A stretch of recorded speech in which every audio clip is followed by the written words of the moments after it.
So today on ACC TV, we are going to dive into getting more eyeballs on your emails. Why do you want more eyeballs on your emails? So that more people will open them, read them, take action, and buy from you. And in order to do that, I thought it'd be great to do some email, I don't want to call them email teardowns, but maybe some email makeovers. Some of these people you might recognize, some you maybe never heard of. In fact, most of them I'm sure you have never heard of, but it's really important to use examples so that you can see exactly, what to do and what not to do. And even if you just get one takeaway and you try it today, you're going to start to see results in your email marketing and increase your open rates, which means people are going to be more likely to read your email, and increase the click-through rates, which means they're taking the next step in your sales funnel and then ultimately purchasing from you. So without further ado, let's dive in, and I'm going to give you some tips on these emails. Now, one more thing I want to mention to you is if you have an email that you would like to have critiqued, now mind you, if you email me, all bets are off. Your email may get picked. And I'm talking about sales and marketing emails. If you're sending me a private email, I'm not going to do anything with that. But all bets are off if you're sending me email, because everybody can use improvement, including me. So if you see one of my emails and you see some things that I talk about in these videos and you want to give me some tips and feedback, I'm all for it. But let's dive in. So the first one, I'm sure you have gotten many an email like this. I'm going to make this a little bit bigger. This one came in just today, and I didn't even look on this. Look at this website. There are so many things wrong with this. Number one, I don't know who Tom is. I don't know who galleryig.net is. Hello there. There's no personalization. If they were going to send me an email and they went to my Instagram page, then they know what my name is. So instead of saying hello there, they should have personalized the email.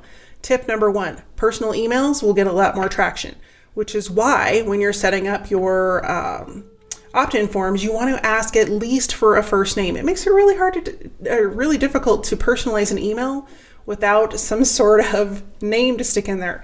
And a hello there or hello first name, that's the worst.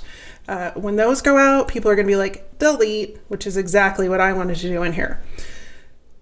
Second tip, we came across your page on Instagram and we loved your post. Great. What did you love about them? You can tell this is a canned email.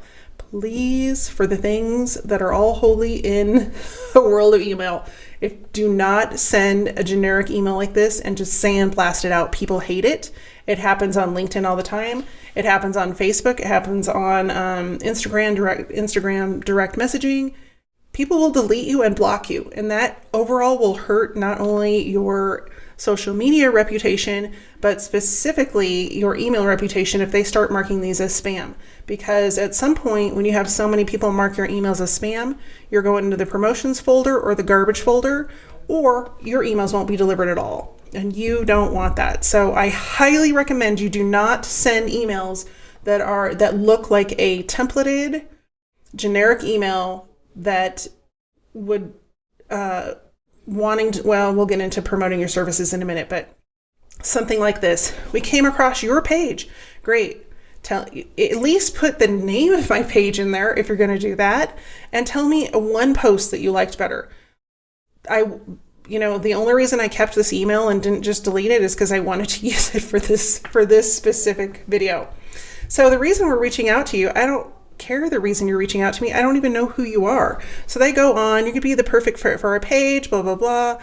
And they act like it's going to be this really great thing. But ultimately, I would bet if I were to go and click on any of this or go and look up any of this, it is to get, to hire them to grow my Instagram account, which I wouldn't do. Why would I do that? I don't know anything about them. I don't know what they do. And there's nothing in here for me. So there's several things they did wrong. One, they didn't personalize the email. Two, they started to sell their product and service right up front. They don't even know if I need their product or service. They don't even know, we haven't even had a conversation. It's like walking onto a car lot and I want to buy a Toyota Highlander and they're trying to sell me a Volkswagen Bug. I don't want a Bug. I want a Highlander. They're totally different cars. So obviously you're not going to send these kinds of emails because you, my friend, are smarter than that. Then he signs his name. Great. So there's something else that's missing here, but we're going to talk about that in another example. So that's number one. Don't be a slime ball. This is so slimy. Like, don't be a slime ball and send these slime ball emails. You'd be better off just to not do anything at all. Okay, example number two. This is another one. I can't remember exactly when. Oh, October of last year. I saved it since then. Okay, so this is, again, whenever you have an email that's coming like this from info@, that is really not a good idea. You want to have a name in there. She should have put her name instead of info@, because to me, right away, I'm looking at that going, that's spammy. That's like some spam account, and I don't want to deal with that. So freelance digital recruiting in Denver. Well, this says nothing to me, and I didn't even look at the headline on the other one, but headlines are huge. I wouldn't have opened this. The only reason I saved it is because I wanted to tear it down. So freelance digital recruiting in Denver. Great. This sounds like the start of a newsletter article.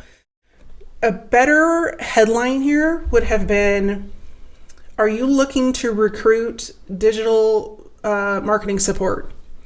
Is your team growing? Is your digital marketing team growing? 10 reasons you should grow your digital marketing crew in 2020. This was in 2020. So 2020, 2021, whatever.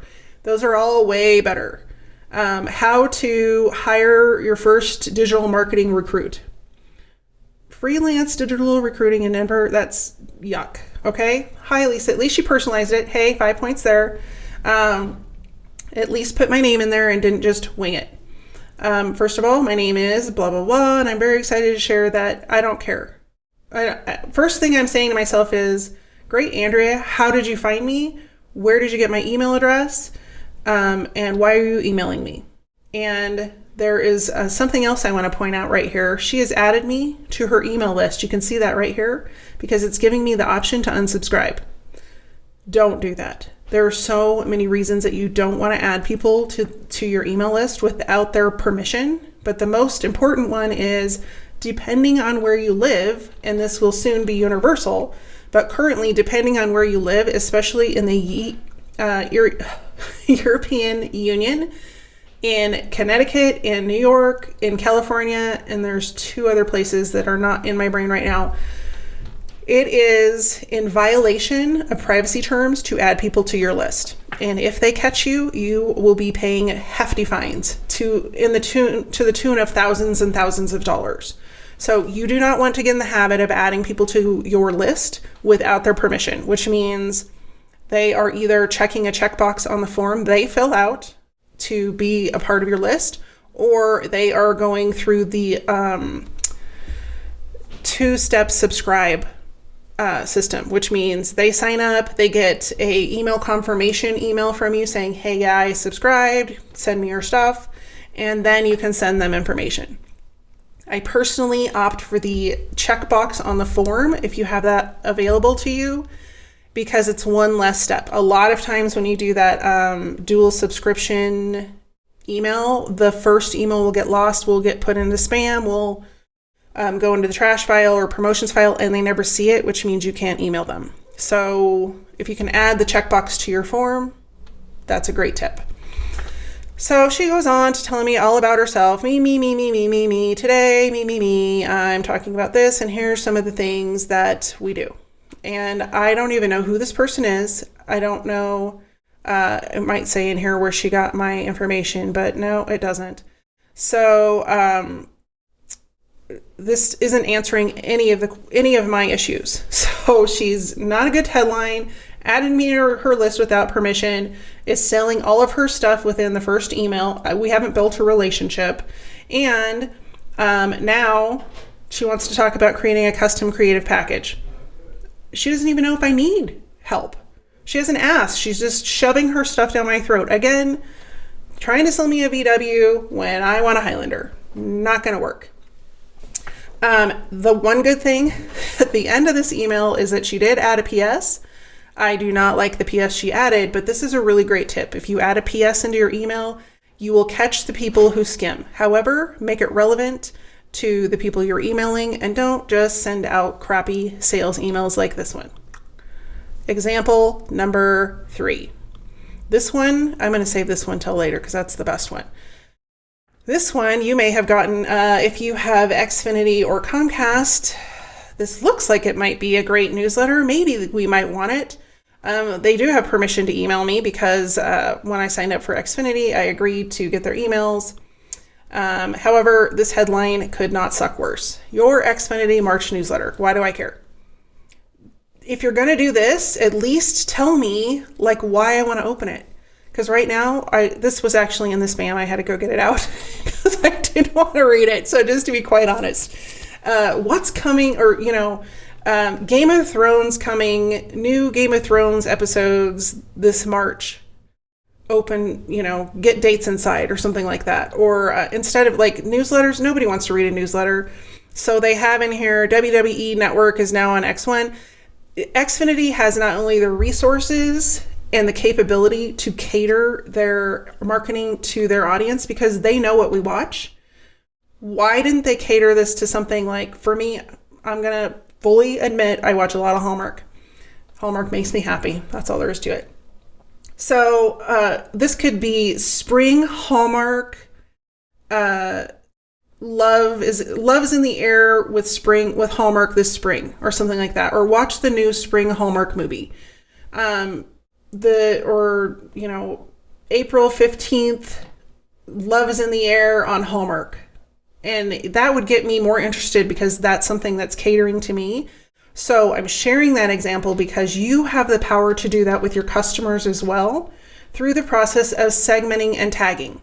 And what that means is that you are attaching vital information to somebody when they subscribe. So for example, if you were a chef and you had people sign up for Vegetarian Monday or Meatless Monday tacos, and you sent out that recipe to them, when they signed up with their name and their email address, maybe it was five Meatless Monday recipes.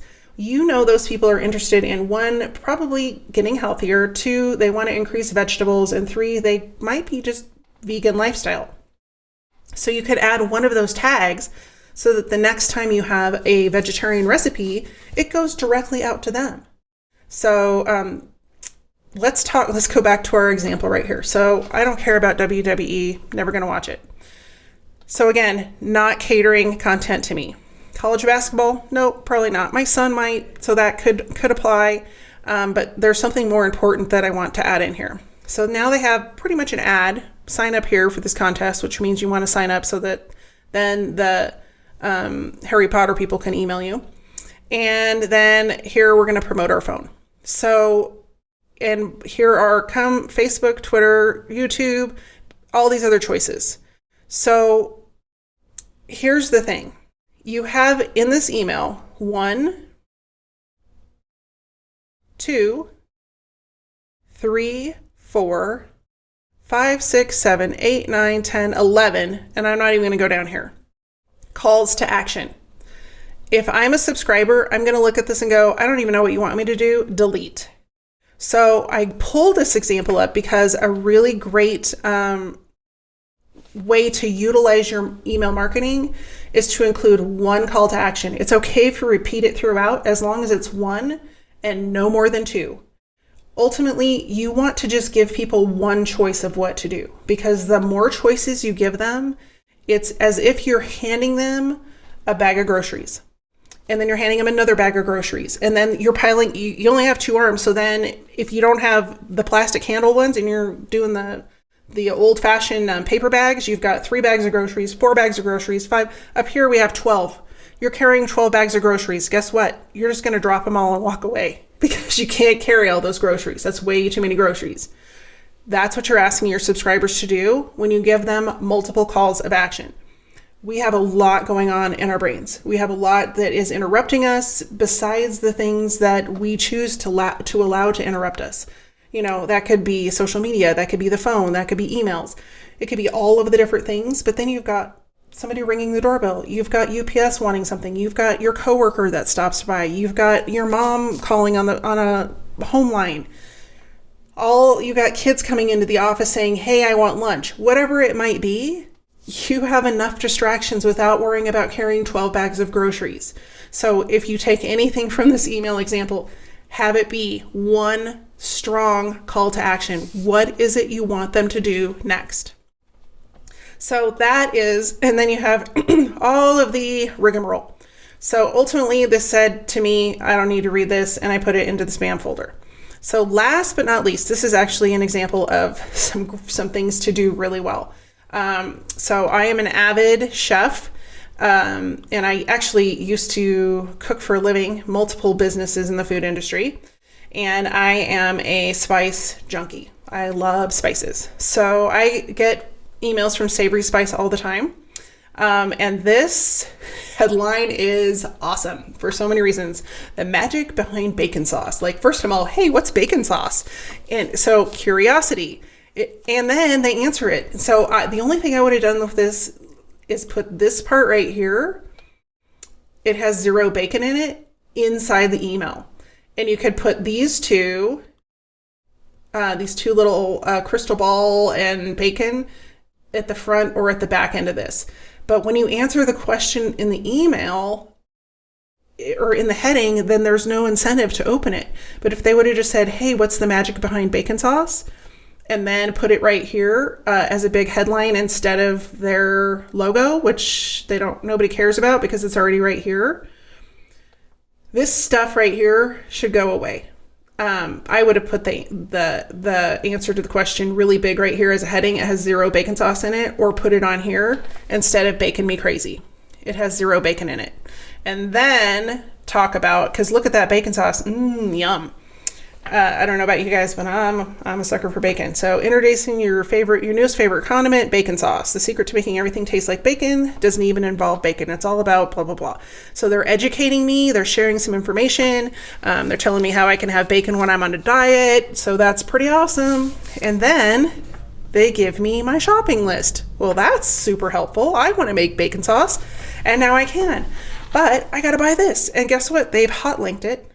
So I can. And if I want to buy this, I can buy that too, because they have it at their store and here and here. And so they have their call to action, make bacon sauce recipe right now. So guess what where they're sending you. I'm not going to click on this because I know it's going to open a web page that basically takes me to purchase those 4 items.